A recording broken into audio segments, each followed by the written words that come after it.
اگر جدا ہو جائے دین سیاست سے تو رہ جاتی ہے چنگیزی۔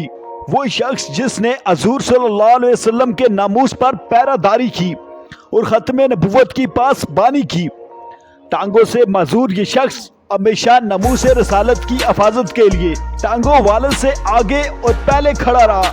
جی ہاں، میں بات کر رہا ہوں مولانا خادم حسین رضوی رحمۃ اللہ علیہ کے بارے میں۔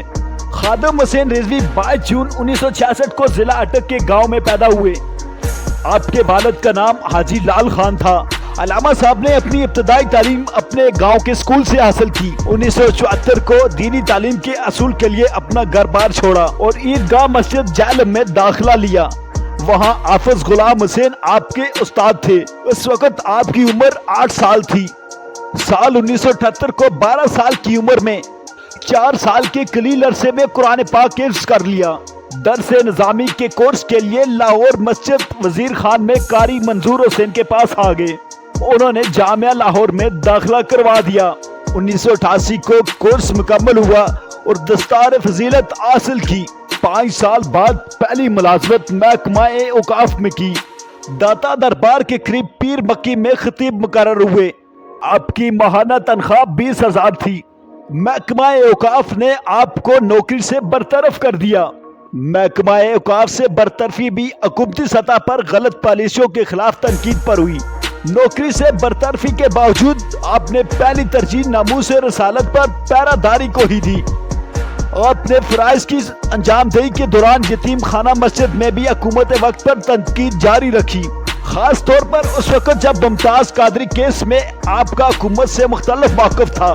آپ ممتاز قادری بچاؤ تحریک کے سربراہ بھی رہے۔ ان کی سیاست میں آنے کی وجہ بھی ممتاز قادری کی پھانسی بنی۔ ممتاز قادری کی پھانسی کے بعد تحریک لبیک یا رسول اللہ کے نام سے ایک تحریک چلائی، جو بعد میں تحریک لبیک پاکستان کے نام میں تبدیل ہو گئی۔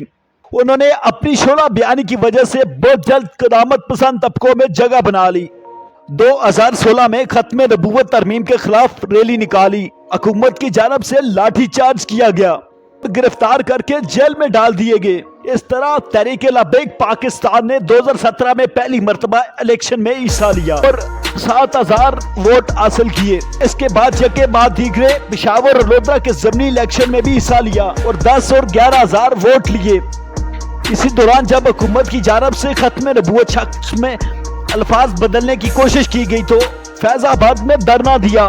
انہوں نے اپنے انجام کی پرواہ کیے بغیر ثابت قدم رہے اور وفاقی وزیر کا استعفیٰ بھی لیا۔ 2018 میں آسیہ رائی کیس میں پھر جیل جانا پڑا۔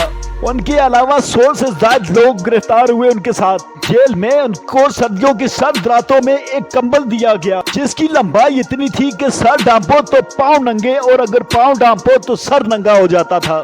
لیکن باوجود ان سب مصیبتوں کے وہ اپنے موقف پر ڈٹے رہے۔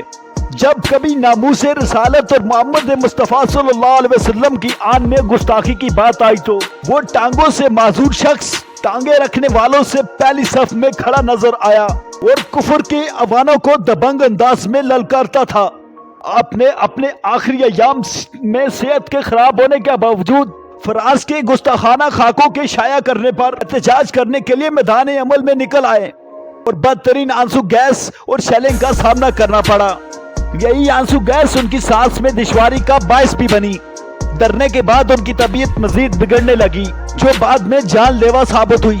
طبیعت خراب ہونے کی وجہ سے گھر لے جایا گیا، لیکن طبیعت بے حد خراب ہونے لگی تو آپ کو علاج کی غرض کے لیے شیخ زید اسپتال کی طرف لے جایا گیا۔ رستے میں ہی آپ کا انتقال ہو گیا۔ ایک اندازے کے مطابق آپ کے جنازے میں 2 کروڑ لوگوں نے شرکت کی۔ پوری دنیا کا یہ سب سے بڑا جنازہ تھا۔ یہ پہلا موقع تھا کہ نہ صرف مینار پاکستان بلکہ اس کے اطراف میں 12 کلومیٹر تک لوگوں کا جمع غفیر تھا۔ دعا ہے کہ اللہ پاک خادم حسین رضوی کو جنت الفردوس میں اعلیٰ مقام عطا فرمائے۔ اب تک کے لیے اجازت دیجیے۔